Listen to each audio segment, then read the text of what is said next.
Welcome to Thanks for Screwing Up Thedas, Jerkface, otherwise known as the Worldstate. In this tapestry, I've made all of the bad decisions. But if you're on your journey to Askquisitor, and I am, why start with the Thedas that hasn't already been betrayed by all of its martyrs? Could it actually get worse? Let me know in the comments. But in the meanwhile, Andraste save us all.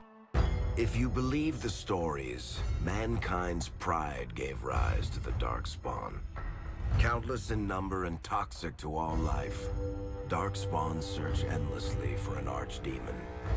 When they find one, Darkspawn armies surge up from their corrupt barrows beneath the ground, and a blight begins. Grey Wardens are the only warriors capable of destroying an archdemon, and history always honors the one who sacrifices all to kill the beast. In the fifth blight, the Warden was the hero of Ferelden, a mage living in the Circle Tower at Lake Calenhad. Drawn into an escape plot by another mage, the hero became snared in the Circle's dangerous politics. Duncan, a Grey Warden, helped the mage escape to a new life as a warden. The allied Ferelden and Grey Warden forces met in Ostagar, where King Kaelin's armies and a host of wardens gathered, ready to destroy the Darkspawn. But valor turned to despair as Loghain betrayed his king. Kaelin's forces were slaughtered, and the south was lost. The hero, now a full-fledged Grey Warden, survived with the aid of Flemeth, the mysterious witch of the wilds. Joined by Flemeth's daughter, Morrigan, and a Grey Warden named Alistair, the hero set out to build an army strong enough to abolish the Blight. With the traitorous Loghain now seated on Ferelden's throne, the Warden sought help from the influential Arl Eamon of Redcliffe. However, they arrived in Redcliffe to find the town under siege. As each night, undead rose in waves and assailed the battered village. With the hero's help, the people of Redcliffe stood fast against the undead horde.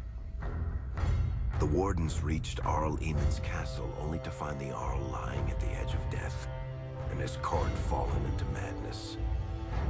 To save his father's life, Eamon's young son, Connor, had made a deal with a demon, and quickly fallen victim to its possession. The demon's influence over Connor was briefly broken, but the young mage succumbed again to the demon's hold. But deals with demons are never straightforward. The demon agreed only to save Eamon's life, not restore him to health. Arl Eamon needed a miracle to recover. The hero located an urn containing the sacred ashes of Andraste, which were said to cure any ailment. The urn was protected by ancient traps, tests of will, and a dragon-worshipping cult that wanted to twist the urn's power to its own ends. The cultists encouraged the hero to profane the ashes with dragon's blood, which caused the urn and its contents to shatter. With a pinch of the ashes, the hero restored the Arl to health. Informed of Loghain's treachery, Eamon swore his political and military support. The circles of Magi are bound by oath to aid the Grey Wardens in times of blight. However, Lake Calenhad's tower could offer little help. One of its mages, Uldred, had become possessed by a pride demon and was twisting other circle mages into abominations. The hero fought to the top of the tower and defeated Uldred, saving the remaining mages. Grateful for their lives, the mages joined the Warden's army.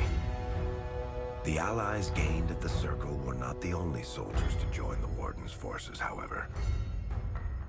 Dalish elves don't usually make alliances, but even deep hatred can be set aside in the face of oblivion. An ancient curse was destroying Ferelden's largest Dalish clans, turning the elves into werewolves. Zathrian, the clan's keeper, claimed that the cure required the heart of the great wolf, Witherfang. Years before, Zathrian himself had afflicted a group of humans with the curse that now ravaged his clan. As long as he lived, the curse endured.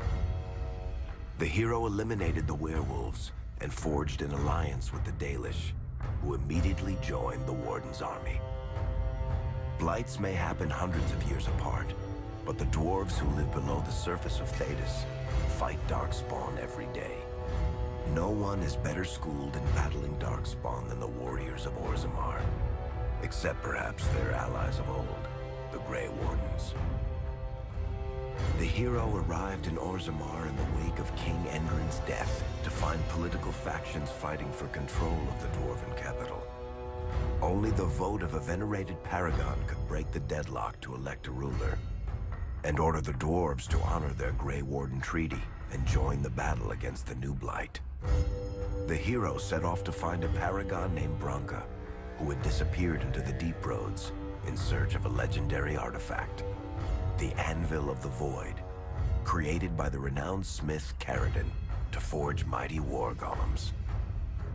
With Branka's help, the hero restored the Anvil of the Void, and a small army of powerful golems joined the Warden's forces. The hero emerged from the Deep Roads with a master-forged crown to bestow the Paragon's favor upon whichever rival candidate would be crowned king. Balin, the youngest son of King Endrin who was suspected of foul play, or Haramont, the aging traditionalist backed by the Dwarven Assembly. Balin followed his father to the throne. He leads with a ruthless but progressive hand, seeking to re-establish ties to the Surface Kingdoms. With Dwarden's strength now bolstering the Warden's army, the hero had to deal with Loghain so Ferelden could stand unified against the Darkspawn before the Blight swallowed the world.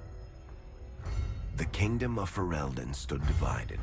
While some nobles supported Loghain's regency, others condemned his inaction against the Darkspawn.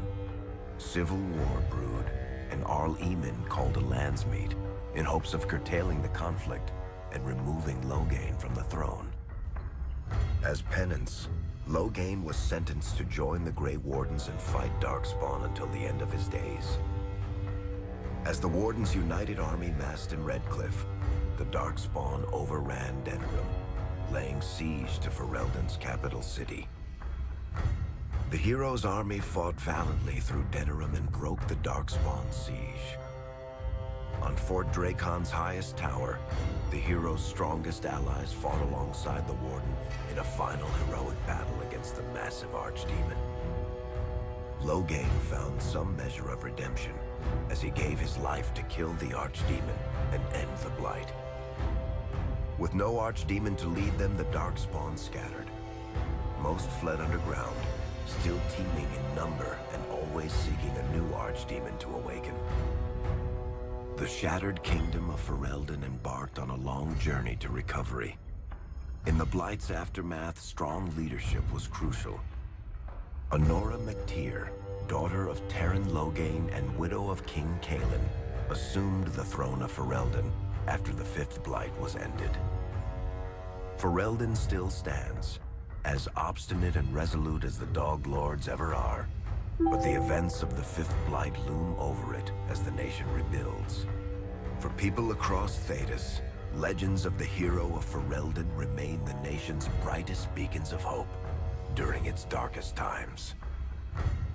It all began in Kirkwall, the fall of Knight Commander Meredith, the Kunari Uprising, and of course, the Chantry's destruction and the onset of Mage Rebellion. One person always stood amidst the swirling chaos: Hawk, the champion of Kirkwall. The Hawk family fled Lothering, refugees from the Blight. Leandra, mother of the champion, and siblings Bethany and Carver hoped to find refuge at her family's estate in Kirkwall, far to the north. While Hawk had no magical abilities, the champion was at the heart of events that ultimately led to the Mage Rebellion. The Hawks escaped the Blight with the help of Aveline Valen, a warrior and family friend. It's said that the family was also aided by Flemeth, the notorious Witch of the Wilds. Hawk's brother, Carver, never reached the Free Marches. He was killed by Darkspawn while protecting his family. The family's first years in Kirkwall were difficult. Leandra's brother Gamlin had lost the family fortune. The Hawks lived in poverty, forced to indenture themselves in return for entrance to the city. To pay off the debt, Hawk was forced to work for a gang of smugglers. All the while, Hawk and Bethany did their best to hide Bethany's magic from the Templars. Opportunity eventually struck in the form of a dwarf named Bartrand Tethras, who was planning an expedition to the Deep Roads. It was a long shot, but with gold gained from the expedition, Hawk could free the family from its criminal creditors and further Templar scrutiny. Hawk met a rogue Grey Warden named Anders, who possessed detailed maps of the Deep Roads. These maps were crucial to the expedition's success. Once Hawk obtained them, everything else fell quickly into place. Bethany joined Hawk on the expedition. The siblings found ancient dwarven treasure and a statuette formed from a strange red lyrium. Tragically, Bethany fell victim to the blight that suffuses the Deep Roads and died in her siblings' arms. The gold Hawk recovered from the Deep Roads brought back Leandra's stately childhood home in Hightown. The Hawks had barely settled into their new home when Leandra was murdered. A deeply sinister and twisted killing. Hawk hunted down Quentin, the blood mage responsible, but could not prevent Leandra's death. Leandra's tragic death was part of a critical problem facing Kirkwall. Rising tension between the city's mages, who felt increasingly oppressed, and Templars, who grew increasingly suspicious of their activities. Adding to the strain, a large contingent of Kunari had also established themselves in Kirkwall, much to the growing discomfort of the city's rulers. After their dreadnought was shipwrecked many years before, a group of stranded Kunari were allowed to remain in a cordoned-off area in Lowtown. As time passed, the Kunari made no effort to return home, and offered no explanation about why they remained. Tensions rose to a breaking point. Revered Mother Patrice, convinced the Kunari were a threat to the Chantry's faith, incited violence between the Kunari and the Kirkwall populace. Hawk knew that Patrice would bring about unnecessary conflict. Though the champion tried to stop her, Patrice orchestrated the murder of Seamus Dumar, a Viscount's son and a recent convert to the Qun. When her crime was discovered, a Kunari assassin killed her. After Seamus was murdered, the Arashok of the Kunari group lost patience with the humans of Kirkwall. They would now submit to the Qun or die. The Kunari struck hard and fast. They took the palace in Hightown and beheaded the Viscount to immediately quash any resistance. Aided by Knight Commander Meredith and First Enchanter Orsino, Hawk reached the palace and stood toe-to-toe with the fearsome Kunari leader. Hawk's ally, Isabella, was a notorious raider and ultimately responsible for the crisis. She had stolen the Tome of Khoslan from the Kunari, who remained in Kirkwall to search for it. Isabella returned the book, and Hawk let the Kunari take her prisoner as penance. Finally appeased, the Kunari returned home peacefully. Hawk saved Kirkwall and earned the grudging respect of the city's Templars, mages, and nobility, along with the title that history remembers, the Champion of Kirkwall. Kirkwall's problems were still not over, however. After Viscount Dumar's death, Knight Commander Meredith took power and blocked all attempts to appoint a new Viscount. Under Meredith's command, the Templars tightened their grip on the mages, planning to suppress what Meredith saw as a growing rebellion. Anders, who spent years fighting for justice and freedom for his fellow mages, saw that the time for negotiation was past. He destroyed Kirkwall's chantry, killing hundreds, including Grand Cleric Elthina. This single act began a rebellion that spread from circle to circle, until all circles of Magi had risen up in defiance against chantry rule. There was no forgiveness for what Anders had done, and he asked for death at Hawk's hands. Hawk fulfilled the troubled mage's final request, and many others died along with Anders that day. Fighting spread swiftly through the city. Some mages rebelled openly, many of them succumbing to possession.